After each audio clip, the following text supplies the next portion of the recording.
오늘 저는 믿음으로 도전하라 이런 제목으로 하나님의 말씀을 증언하겠습니다.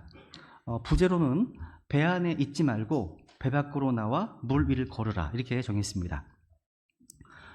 인간의 몸은요 그 자연 법칙에 의해 결코 물 위에 뜰 수가 없습니다. 가라앉을 앉을 수밖에 없죠. 잘 해봐야 간신히 이제 물 속에 몸을 대부분 담그고 수영할 뿐입니다. 근데 지금 물 위를 걷고 있습니다. 이것은 초자연적인 힘을 의미합니다. 상식의 파괴를 의미합니다. 기적을 의미합니다. 그것도 보통의 잔잔한 물 위를 걷는 곳이 아닙니다. 폭풍의 파도 위를 걷는 곳이었습니다. 대개 폭풍이 오면요 우리는 공포에 질려서 간신히 살아남는 것을 최고로 생각하지 감히 그 풍랑 위로 걷는다? 이건 생각도 하지 못합니다. 그죠? 근데 그것이 바로 하나님과 인간의 차이입니다. 우리의 생각과 우리의 지식과 우리의 계획은 항상 어떤 리미트, 한계를 긋습니다. 근데 거기에는 하나님의 능력이 나타나지 않습니다. 기적이 없습니다. 근데 하나님은 항상 상식 밖에 초자연적인 어떤 축복을 가지고 우리를 놀라게 하십니다. 상식적으로 도저히 풀리지 않는 답답한 현실을 우리가 믿음으로 도전하고 극복해야 한다는 거죠. 그래서 우리는 2000년 전 이 폭풍의 파도 위를 걸었던 예수님과 이 베드로의 스토리를 좀 다시금 좀 설레는 마음으로 살펴보려고 하는 겁니다. 우선 오늘 이제 이 본문을 이제 성경 순서대로 이제 읽어보시면요, 우리 인생은 아주 변덕스러운 날씨와 같음을 생각하게 됩니다.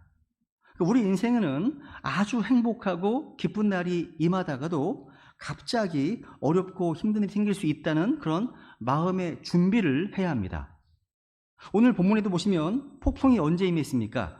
바로 이 앞부분에 보시면요, 오병이어의 놀라운 축복을 기록하고 있습니다. 그 기적을 경험한 후입니다. 근데 지금 제자들은 풍랑을 만나서 생사를 가늠할 수 없는 어려움 가운데 빠져 있습니다. 근데 이런 어려움을 겪기 전에는 오병이어라는 놀라운 사건이 있었다는 거죠. 빵을 떼어주어도 빵이 줄어들지 않는 평생 잊을 수 없는 하나님의 능력과 그런 축복을 경험했습니다. 그렇게 놀랍고 감격적인 시간을 보낸 지 불과 몇 시간도 되지 않아서 지금은 또 생사를 가늠할 수 없는 죽을 고생을 하고 있다는 겁니다. 이게 인생이구나. 이게 인생이구나.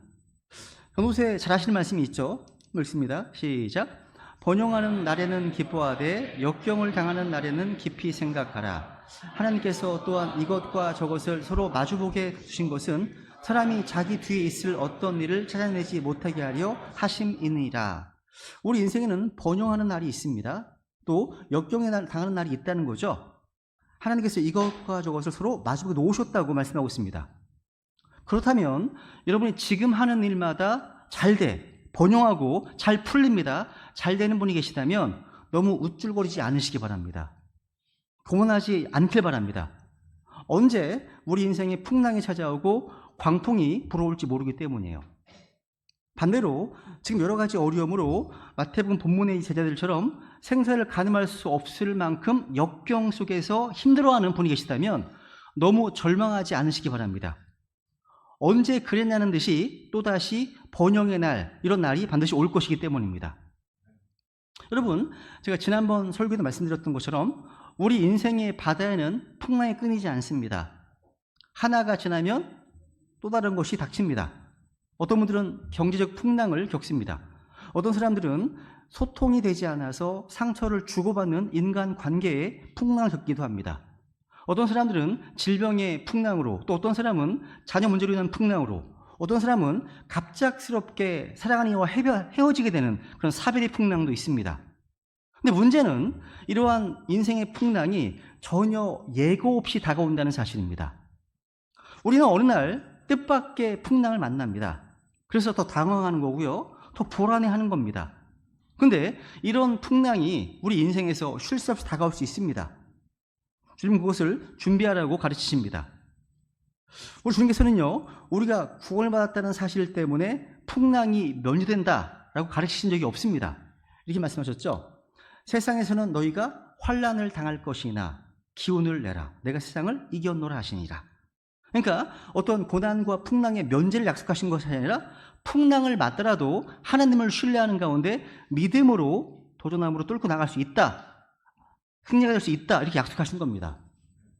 야고보는 이렇게 말씀하시죠. 너희가 여러 가지 시험에 빠질 때 그것을 다 기쁨으로 여기라. 우리 인생의 여정에는 여러 가지 형형색색의 시험을 경험합니다. 하나님은 이 시험을 준비하라고 말씀하십니다. 베드로는 또 이렇게 또 고백합니다. 읽겠습니다. 시작. 사랑하는 자들아,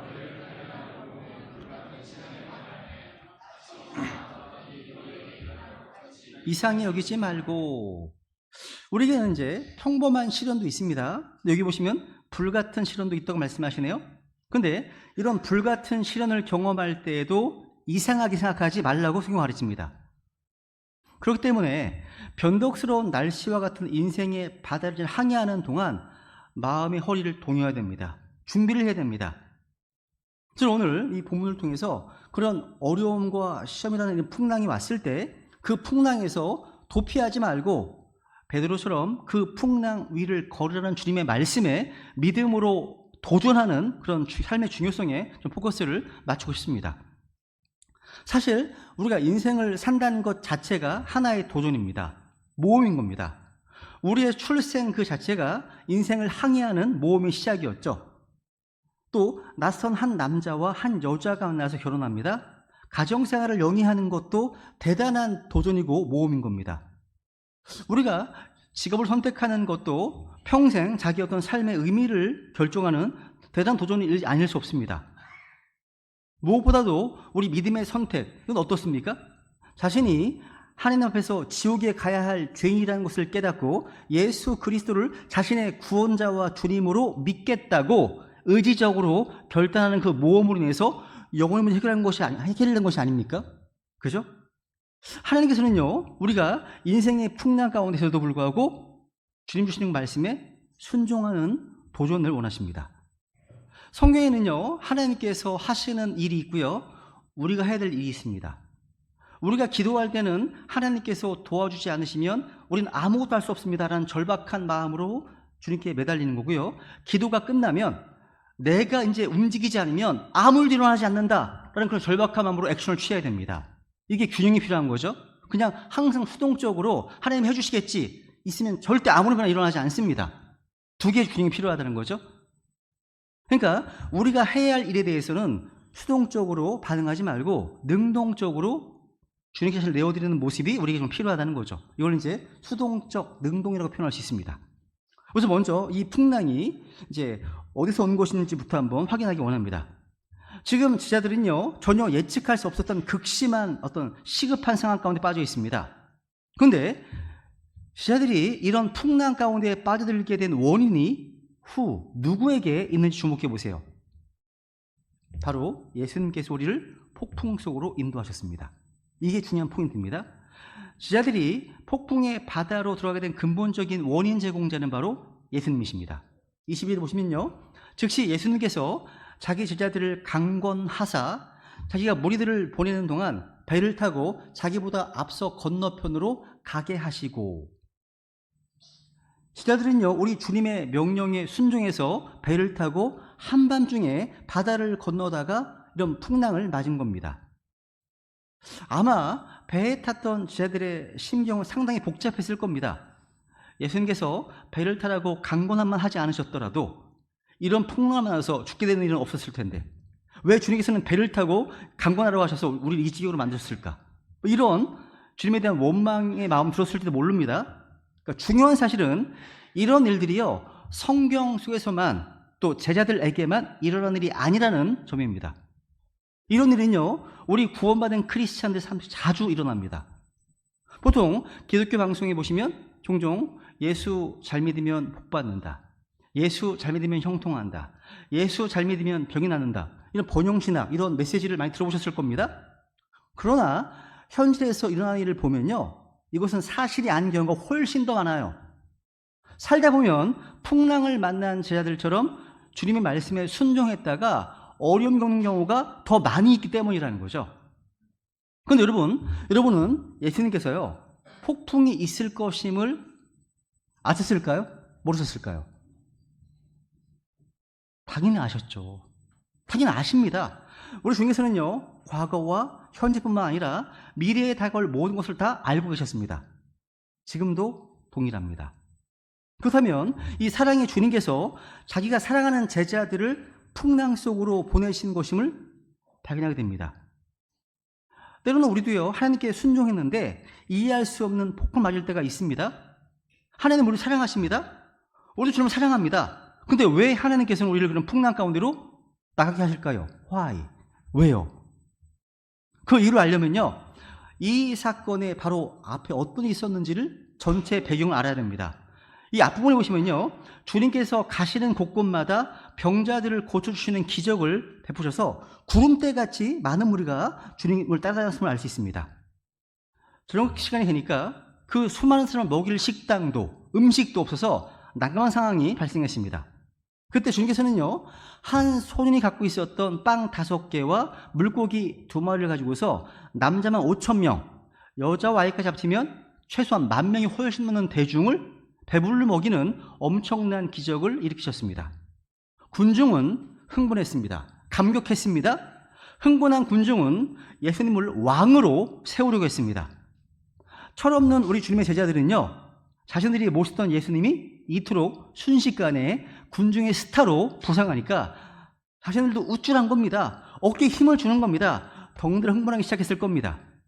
이때 예수님께서는요, 제자들의 흥분을 가라앉히고 군중들을 해산시키기 위해서 제자들을 배에 태워서 그 밤에 바다를 건너 반대쪽 기슭으로 가게 하셨던 겁니다.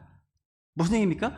주님께서 보시기에는 제자들이 거기 그대로 흥분한 군중과 함께 남아있는 것보다 풍랑의 바다로 들어가는 것이 훨씬 나았던 거예요. 주님 보시기에는요.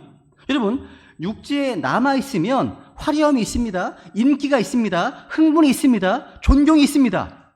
그런데 그것은 하나님의 뜻 밖에 있는 인생이었습니다. 바다 위에는요, 풍랑이 있었습니다. 폭풍이 있었습니다. 그런데 그곳은 하나님의 뜻 안에 있는 인생이었다는 거죠. 폭풍 속에 있을지라도 하나님의 뜻 안에 있는 것이 화려한 탄탄대도를 달리면서 하나님의 뜻 밖에 있는 것보다 훨씬 낫다는 겁니다. 제자들은요, 하룻밤 사이에 이렇게 인생의 극과 극을 체험했습니다. 10,000명이 넘는 군중들의 폭발적인 인기와 환호 속에 금방이라도 우리 예수님과 함께 왕이 될 것 같아서 우쭐했던 그들이었는데요, 이게 몇 시간도 못 되어서 바다 한복판에서 새벽까지 무서운 폭풍에 덜러 떨어졌던 겁니다. 했기 때문입니다. 여러분, 사람의 소리가 시끄러운 곳에서는요, 하나님의 소리가 잘 들리지 않습니다. 이게 하나님이 말씀하지 않으시는 것이 아닙니다. 다른 소리들이 너무 많기 때문이에요.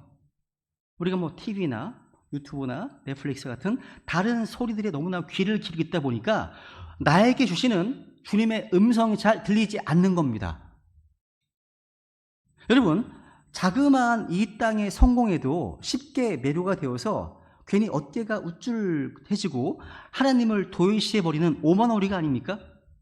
사람들이 조금만 띄워주면 자신의 천하를 잡은 줄 착각합니다. 축복에 취해서 그 축복을 주신 분을 까맣게 잊어버리는 거죠. 그래서 하나님께서는 우리의 그 교만이 우리를 망치기 전에 군중의 환호 소리가 있는 육지를 떠나서 폭풍의 바다로 나가는 배에 우리를 태우시는 겁니다. 여러분, 폭풍이 몰려오면 우리는 즉시 하나님 살려주세요를 외칠 수밖에 없는 나약한 인간을 깨닫게 되거든요. 그렇죠? 한마디로 주제 파악을 확실히 하게 되는 겁니다. 근데 이렇게 폭풍에 빠져서 제자들이 사투를 벌이고 있을 때 주님께서 제자들에게 오셨습니다.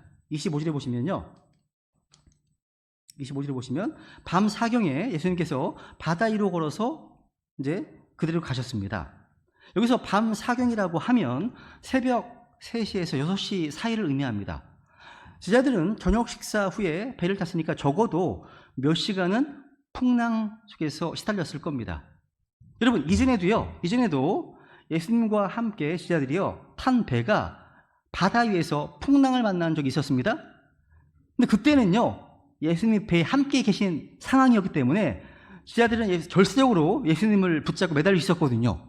그런데 지금 오늘 본문에서 폭풍은요, 예수님이 배 안에 계시지 않은 상태에서 닥친 사건이었습니다.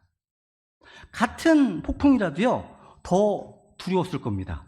더 당황스러웠을 겁니다.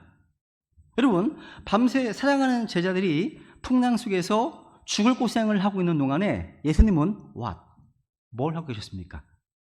주님께서는요, 한마디로 기도하고 계셨습니다.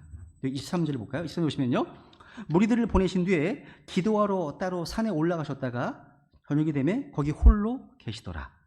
그러나 이제 배는 바다 한가운데 있었고 바람이 반대로 불므로 파도로 인해 요동하더라.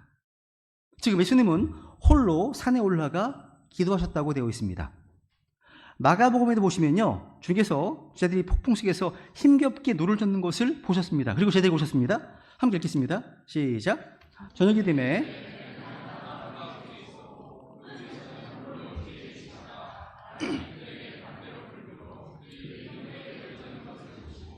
밤 사경쯤에 바다 위로 걸어 그들에게 오셔서 그들을 지나쳐 가려고 하셨으나. 이제 요한복음 6장에 보시면요, 주님의 말씀에 따라서 배에 오른 제자들은요, 바다를 빨리 건너지 못했습니다. 이유는 바람이 반대로 불었기 때문입니다. 제자들은 가보남 쪽으로 가는 길이었는데 바다에는 큰 바람이 불었고요, 바다가 출렁거렸습니다. 그러니까 제대로 못 가는 상황입니다. 한 5km 떨어지는 상황밖에 안 됩니다, 보면. 근데 여러분, 지금 이 상황은요, 예표론적으로 주님께서 세우신 신약 교회를 잘 보여주고 있습니다. 예수님께서는요, 제자들을 보내신 후 홀로 기도하시기 위해서 산으로 가셨죠. 여러분, 우리 주님의 승천과 더불어서 다시 오시는 재림의 때까지 교회 시대는요, 밤에 해당합니다. 밤의 경륜이죠.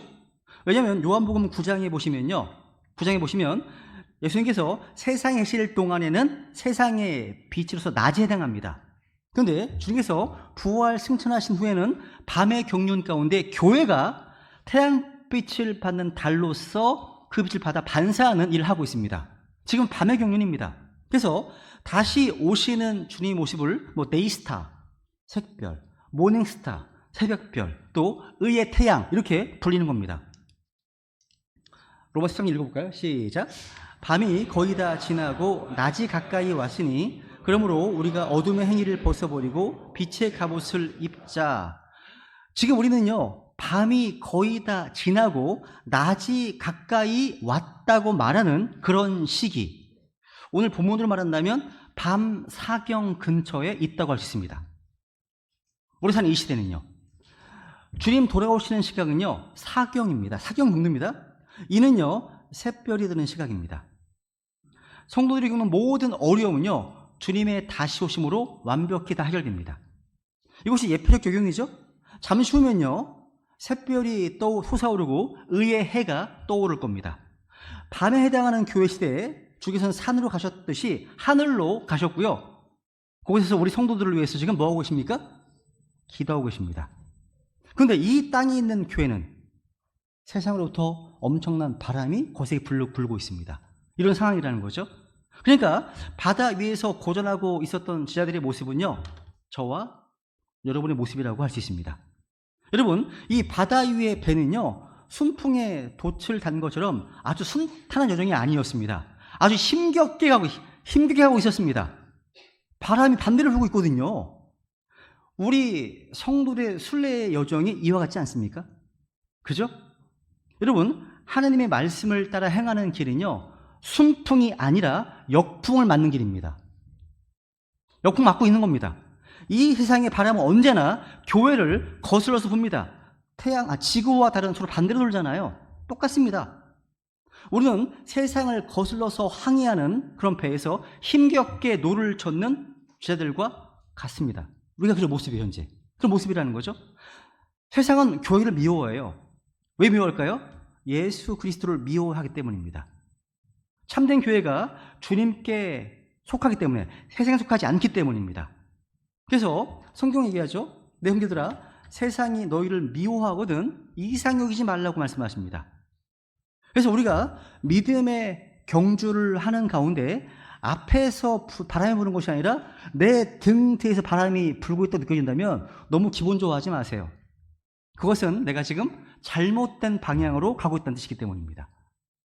야, 잘 되네. 너무 잘 되네. 그런 겁니다. 그러니까 즉, 내가 가는 앞에 거센 바람이 이렇게 불어와야, 아, 지금 내가 올바른 방향에 가고 있는 거구나. 이렇게 알고 있는 겁니다. 제자들은 주님께서 계시지 않는 동안 바다 한가운데서 고전하고 있었습니다. 그런데 예수님은요, 이 제자들의 고통을 소수방관하셨던 것이 아닙니다. 밤새 제자들을 위해서 기도하셨습니다. 주님께서는 우리가 이 폭풍 가운데서도 탈진하지 않도록 우리 위해서 기도하셨습니다. 또 그런 과정 속에서 하나님의 뜻과 계획이 무엇인지 깨달을 수 있도록 또 기도하시는 겁니다. 그러니까 예수님께서 우리 고통 속에서 보이지 않는다고 해서 결코 나를 버렸다고 생각하지 마십시오. 복음성가, 좋아하는 복음성가가 있는데요. 누군가 널 위해 기도하네. 당신이 잊어서 기도할 수 없고 눈물이 빗물처럼 흘러내릴 때 누군가 여러분을 위해서 기도하고 있습니다. 그럼 누구십니까? 주 예수님이심을 기억하십시오. 여러분, 예수님은 언제 오십니까? 우리는요, 주님의 다시 오심을 간절히 소망하고 있잖아요. 근데 언제 오실지 아무도 모릅니다. 예수님은 한마디로 주님의 시간에 우리에게 오십니다. 가장 안전한 대답이에요. 주님의 시간에 우리에게 오십니다. 본문에 보시면 새벽녘에 제자들이 오셨습니다. 그 새벽에요, 폭풍의 바다 위를 걸어오신 거예요. 전혀 뜻밖의 시각에 뜻밖의 방법으로 오신 거 아닙니까? 고통이 극에 달했을 때 오셨어요. 거의 죽을 둥말둥 할 때. 그러니까 이게 무슨 얘기냐면 이런 말 하잖아요. 하나님의 시작은 인간의 끝이라고요. 인간이 거의 끝이 돼야지 4점이라고 하죠. 죽을 점. 그 점이 돼야 주님이 오신다고요. 맞습니다. 인간이 불가능하다. 포기해버리는 그 순간 하나님이 개입하시는 순간인 겁니다. 그래서 25절에 보시면요. 읽어볼게요. 시작. 그러나 제 배는 바다 한가운데 있었고 밤사경에 예수님께서 바다 위로 걸어 그들에게 가시니.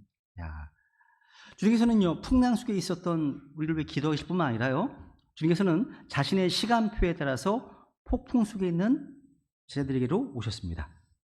주님께서 오셔서 함께 하시는 거죠. 언제요? 밤사경이에요. 그런데 여기 보시면 주님의 그 시간과 우리가 주님의 도우심을 요구하는 시간에 차이가 있네요. 그죠? 우리는 안타깝게도 now, right now, 지금 이 순간에 도움을 기다리지만 주님은 아직은 아니야. 아직은 도움의 때가 아니야. 하실 수도 있음을 기억해야 됩니다. 이게 밤사경의 의미입니다. 예수님은 왜 제자들을 좀 더 빨리 구해주지 않으셨을까요? 왜 밤사경이 될 때까지 기다리셨을까요? 여러분, 이 풍랑을 만난 제자들이 지금은 대부분 어부였습니다. 한번 상상을 해보죠. 전직 어부였던 제자들이 배를 탔는데 갑자기 먹구름이 몰려옵니다. 바람이 세차게 몰려오기 시작합니다. 그때 놀랐을까요? 아마 처음에는 놀라지 않았을 겁니다. 왜? 그게 삶의 일부분이었거든요. 이런 상황들이요. 그죠? 바로 그때 주님이 나타나셔가지고 풍랑아 잠잠하라. 풍랑을 잔잔케 하셨으면 제자들이 어떤 반응을 보였을까요? 에이, 아마도 그냥 내버려 두셨어도 그 정도는 우리가 알아서 할 수 있는데 이렇게 생각했을 겁니다. 밤 9시쯤 갑자기 바람이 불기 시작합니다. 그때 제자들은 콧방귀도 끼지 않았을 겁니다. 시간이 흐르면서 바람이 좀 세차게 불기 시작합니다. 30분이 지났습니다. 그래도 아마 아무도 나서지 않았을 거예요. 1시간이 지났습니다. 2시간이 지났습니다. 근데 배가 말을 듣지 않습니다. 3시간이 지났습니다. 이제 제자들은요, 그동안 배를 타면서 자기들이 익혔던 모든 노하우와 경험과 기술을 다 동원합니다. 근데 시간이 지나면 지날수록 더 이상 내놓을 카드가 없네요. 바람이 더 거세지니까 이제 불안해지기 시작합니다. 뭔가 심상치가 않습니다. 5시간이 지났습니다. 할 수 있는 게 아무것도 없습니다. 이제 죽었구나. 이제 죽었구나. 여기서 끝나는구나. 이때가 밤사경입니다. 한마디로 뭐예요? 두 손 두 발 다 두는 순간이 밤사경입니다. 우리에게도 이런 영적인 밤사경이 필요합니다. 이게 뭡니까? 우리의 삶 가운데 나의 지식과 나의 경험으로, 나의 기술과 나의 노하우로 자신이 가진 그 어떤 것으로도 내게 주어진 어려운 환경을 절대 이겨낼 수 없다. 저 정도말 다 드는 순간, 그때가 바로 나에게서 밤사경입니다. 여러분, 바닷가나 수영장에서 응급구조를 하는 사람의 얘기를 들어보면요, 물에 빠진 사람이 살려달라고 마구 소리칠 때는요, 구조하지 않는다고 합니다. 시간이 조금 지나서 지쳐서 꼴까닥 할 때, 그때 구조를 해야지 쉽고 안전하게 구조할 수 있다고 하는 거죠. 비슷한 겁니다. 그러니까 우리는 지금 도와달라고 주님 간구하지만 주님은 아직 주님이 개입할 때가 아니라고 말씀하십니다. 그런데 기억해야 할 사실은 주님은 반드시 오신다는 사실입니다. 주님의 그 도우심은요, 반드시 우리에게 임한다는 사실이에요. 그런데 그 타이밍은요, 그때는요, 주님께 맡겨드려야 됩니다. 그때까지는요, 견디고 인내해야 되는 겁니다. 우리는 이 밤사경 자주 묵상해 보시기 바랍니다. 우리는 이것이 필요해요. 내 힘으로는 안 된다면서 하나님 앞에 납작 엎드릴 때, 나의 모든 것으로도 안 되고 고백할 때, 그때가 바로 밤사경입니다. 그때 비로소 하나님이 일하시기 시작하십니다. 지금 어렵고 힘든 일이 있으십니까? 마음 가운데 고통과 상처가 있으십니까? 물리적인 밤사경은요, 일정한 때를 기다려야 오지만 영적인 밤사경은요, 오늘 당장 이 시간에도 올 수 있습니다. 그때 우리 인생에 주님께서 개입하시잖아요? 놀라운 변화가 일어날 겁니다. 그리고 25절, 25절에 보시면 우리 주님께서는요, 바다 위를 걸어오셨어요. 전 생각해봐요. 왜 이런 방식으로 오셨을까? 왜 물 위에 오셨을까? 이것은 단순히요, 주님께서 자신의 능력을 과시하기 위한 매직쇼가 아니었습니다. 만약 그걸 의도하셨다면요, 군인들이 다 운집한 가운데 대낮자셨을 겁니다. 그런데 밤중에 지하들 앞에서만 이 기적을 보여주셨습니다. 여러분, 이 폭풍의 파도는요, 지하들을 두렵게 하는 문제들이었습니다. 그 문제들을 주님께서는 가볍게 밟고 오셨죠. 이게 뭘까요? 주님께서는요, 우리를 힘들게 하는, 우리를 두렵게 하는 여러 문제들을 밟고 정복해 버릴 수 있는 분이십니다. 그걸 보여주시는 거예요. 그런데 흥미로운 점은요, 제자들이 처음엔 예수님을 알아보지를 못하네요. 매일 같이 다니고 함께 먹고 자던 예수님을요, 못 알아보고 영인가? 하면서 덜덜 떨고 있습니다. 예수님을 왜 못 알아봤을까요? 그들에게는 설마 예수님이 올 것이라는 믿음이 없었기 때문입니다. 여러분, 믿음은 기다림입니다. 믿음을 갖고 기다렸다면 예수님을 단번에 알아봤을 겁니다. 주님의 다시 오심을 간절히 기다리잖아요. 주님 오시는 그날 단번에 알아보겠죠. 기쁜 간에 만나게 제외하겠죠. 그런데 세상의 쾌락에 내가 빠져 살고 있어. 주님 오시잖아요. 진짜 주님이실까? 두려운 가운데 비슷한 겁니다. 주님께서는요, 자신을 영으로 착각하는 제자들의 반응에 아마 기가 차셨을 것 같습니다. 그래서 야, 나 두려워 마라 말씀하십니다. 여러분, 우리가 인생의 풍랑한 가운데서도 하나님께서 함께 하신다는 것만 확신하면, 그러니까 주님만 알아본다면 두려워하지 않게 됩니다. 그러니까 뭐예요? 폭풍이 문제가 아니라 하나님을 못 보는 게 진짜 큰 문제구나. 여러분은 인생의 폭풍 가운데서 예수님을 영이라고 착각하고 두려워 계시지 않으십니까? 주님을 알아봐야 됩니다. 그리고 두려워하지 마십시오. 그죠? 또 여기서 중요한 게 있습니다. 주님께서 물 위를 이제 걸어가실 때 제자들이 소리 질러서 예수님을 멈춰 세웠습니다. 이 중요해요. 그러니까 두려움에 찬 소리였지만 그래도 하나님의 자녀들의 울부짖음을 주님께서는 외면하지 않으셨습니다. 마가복음에 보시면요, 이 폭풍의 파도 위를 걸어오신 주님께서 그들에게 오셔서 그들을 패스트 바이, 지나쳐가려고 하셨으나 라고 되어 있습니다. 주님은요, 그냥 지나칠 수도 있었다는 얘기예요. 그런데 제자들의 그 부르짖음이 주님을 멈춰 세웠습니다. 이것은요, 우리에게 문제가 있다고 해서, 우리 어떤 위기가 있다고 해서, 뭔가 간절히 필요한 것이 있다고 해서 주님께서 자동적으로 멈춰 서시는 게 아닌 겁니다. 여러분, 복음서 보시면 수많은 군중들이 예수님 가시는 길에 있었는데요. 그 중에 아픈 사람이 좀 많았겠습니까?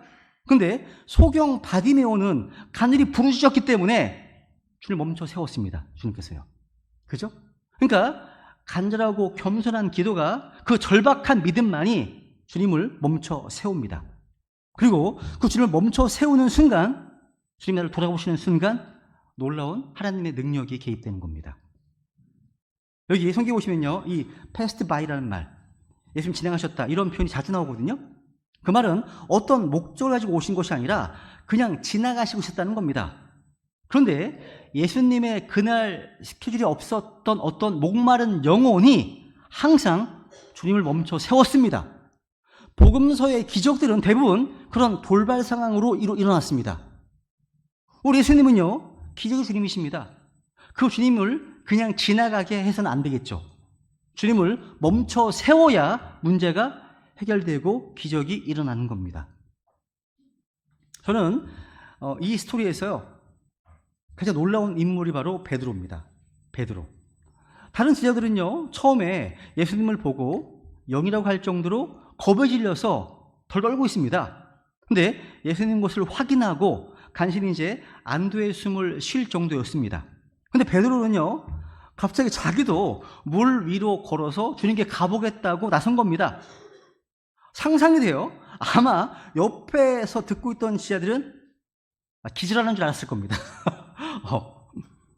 오늘날 어떤 성경 구사들은요, 물 위로 철없이 걸어가다가 물속에 빠져 죽을 뻔한 모습을 보고서 베드로를요, 아주 평가절하하는 경향이 있습니다.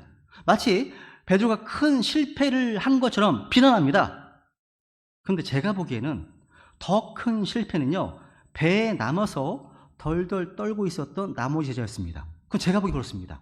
예수님은 하나님의 아들이시니까 물 위를 걸을 수 있다고 해도 누가 감히 태초 이래로 물 위를 걷겠다고 나설 수 있습니까?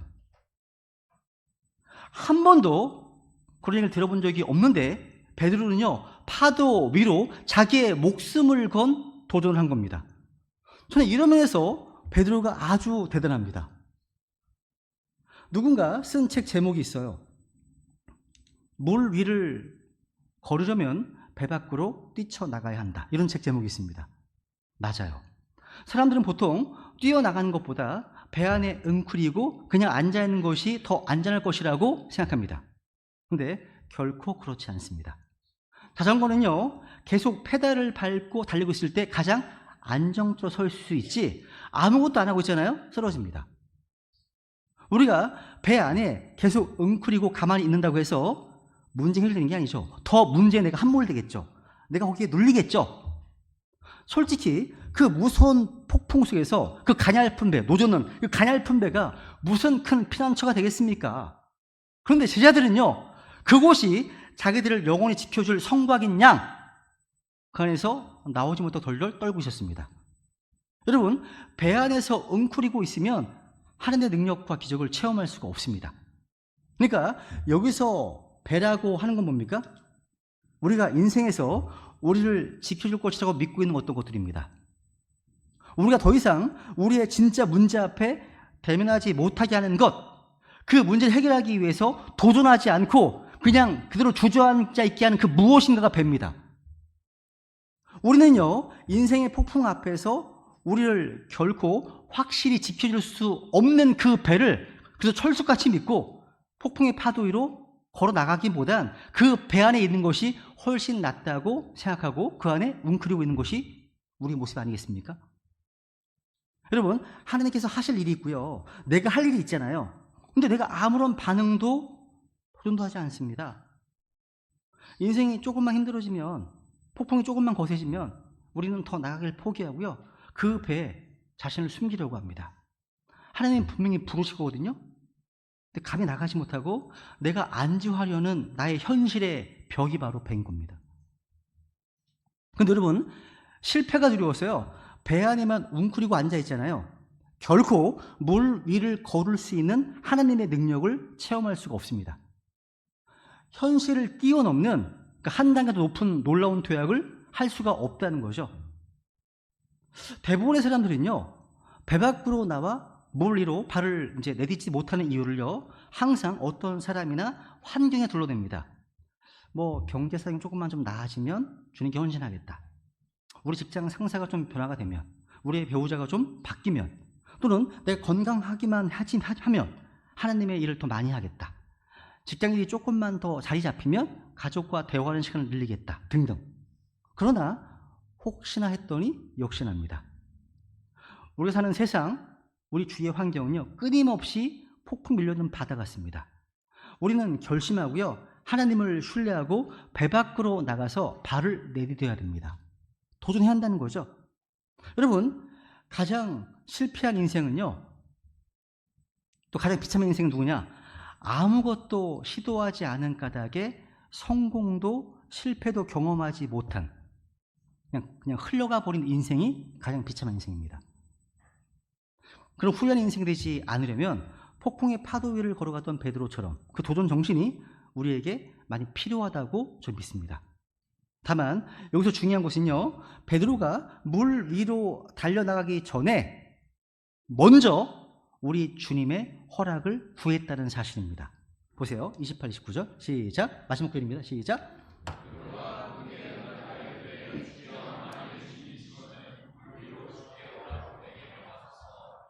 그분께서 오라고 말씀하시매 베드로가 배에서 내려와 예수님께 가려고 물 위로 걸어갔으나, 이 말씀 보시면요, 그냥 허락 정도가 아니죠. 그러니까 물 위로 죽게 오라고 지금 베드로는 명령해 달라고 지금 명하소 구했습니다. 그래서 예수님께서는 오라라고 하신 거죠. 주여, 만일 주님이시거든 물 위로 죽게 오라고 내게 명하소서. 그러니까 베드로는요, 물 위로 뛰어들기 전에 주님께 철저한 검증을 받았습니다. 요즘으로 말하면 기도 응답 받은 거죠.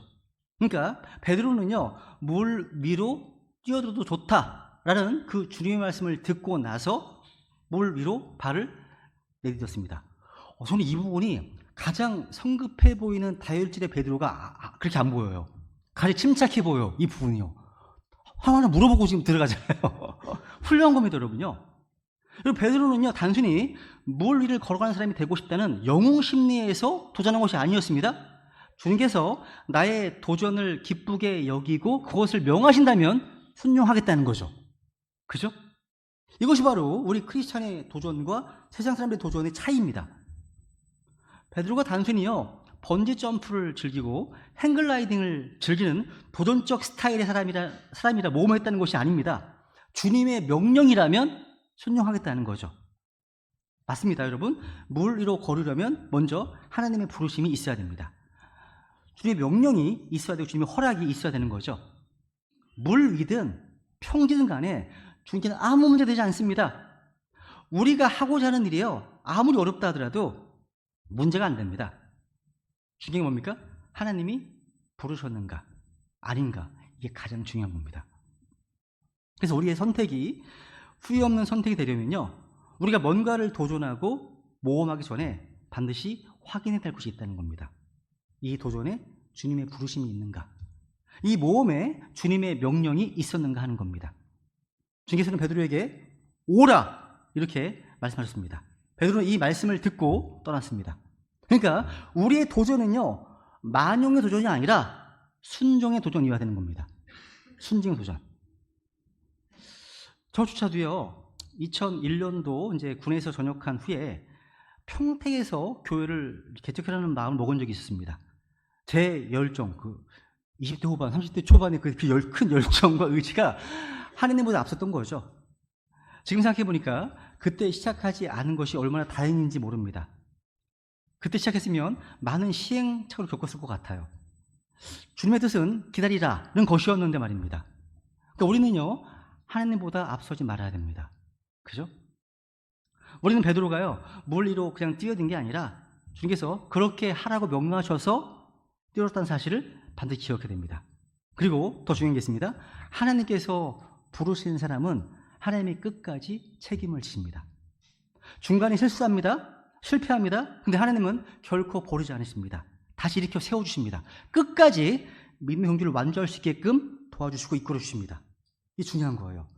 베드로는요, 처음엔 아마 신이 났을 거예요. 흥분된 마음으로 물 위를 걸었을 겁니다. 와, 되네? 와, 이러면서 얼마나 신났을까요? 평생 뱃사람으로 물에서 살았지만 인류 최초로 물 위로 걸은 사람이 되었으니까 가슴이 두근거리고 신났을 겁니다.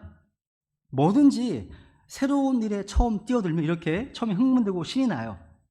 그런데 예수님만 보고 걸어가던 베드로가요, 불안해져서요, 얼핏 보니까, 주위를 보니까 무서운 바람과 폭풍이 지금 스쳐가고 있습니다. 순간 공포가 오물옴습합니다. 베드로는 비명을 지르며 시작합니다. 이젠 모리를 걷는 게 아니라 물속에 빠져들어가는 자신을 발견하고 주님께 살려달라고 지금 비명을 지릅니다. 그때 주님께서 즉시로 손을 내밀어서 베드로를 구해주셨습니다. 왜 의심했느냐? 나무라셨지만 즉시로 살려주셨다는 것이 중요합니다. 그리고 베드로의 손을 잡고 함께 물 위를 걸어서 배로 돌아오셨습니다. 그러니까 여러분, 예수님과 함께 물 위를 걷는 베드로의 그 심장이 얼마나 설렜을까요? 상상이 돼요. 막 저도 같이 가고 싶고, 그죠? 바다 위를 영화에서 보던 그런 매직쇼에서 보던 실제잖아요. 이것은요, 다른 제자들처럼 겁에 질려서 배 안에만 있었으면 결코 체험하지 못했을 놀라운 능력을 경험한 겁니다. 베드로는요. 그러니까 중간에 물에 빠져 죽을 뻔하긴 했지만 이것은 연약한 인간이기 때문에 어쩔 수 없었을 겁니다. 중요한 것은 주님의 부르심을 받고 물 위로 나갔고, 가다가 주님의 어떤 자신의 부족함으로 인해서 물에 빠져 죽을 뻔했지만 즉시 주님께서 구해주셔서 주님과 함께 물 위를 걷는 엄청난 경험했다는 사실입니다. 우리도 하나님의 부르심에 응답해서 물 위를 걸어가잖아요. 중간에 실수하죠. 시행착오 많이 있겠죠. 또 믿음이 적어져서 물에 빠져들어가는 실패도 경험할 겁니다. 그런데 주님께서 부르셨다면 즉시로 건져주실 겁니다. 그리고 다음부터는 이제 그 주님과 함께 그 문제를 극복하는 놀라운 능력을 체험하게 될 겁니다. 저는 이것이 우리의 간증이 되어야 한다고 믿습니다. 이제 말씀 마무리하겠습니다. 우리 인생의 풍랑들은요, 우리에게 필요합니다. 근데 유쾌하진 않아요. 근데 우리가 확신할 수 있는 바는 뭡니까? 우리를 그 폭풍 속으로 보내시는 분이 주님이라는 사실. 그리고 우리가 그 풍랑 속에 있을 때 주님께서 우리를 위해서 기도하신다는 사실로 인해서 위로를 받을 수 있습니다. 또 주님께서는요, 자신의 타임, 자신의 시간에 풍랑 한가운데 있는 우리에게로 오실 겁니다. 그리고 주님께서는 폭풍우를 통과해서 우리를 안전하게 우리의 목적지로 데리고 가실 겁니다. 그리고 우리는 이 땅에서 하나님을 신뢰하는 가운데 우리가 안주하는 배가 아닌 배 밖으로 나가서 물 위로 걸어가는 주님의 명령에 순종하는 도전을 받게 됩니다. 우리 이 시간 우리 배달의 가족들 모두가요, 풍랑 가운데서도 주님을 온전히 신뢰하는 가운데 주님의 그 명령에 믿음으로 도전함으로 하나님의 놀라운 능력을 체험하는 자 될 수 있도록 우리 이 시간 결단하시면서 은혜를 구하겠습니다. 기도하시겠습니다.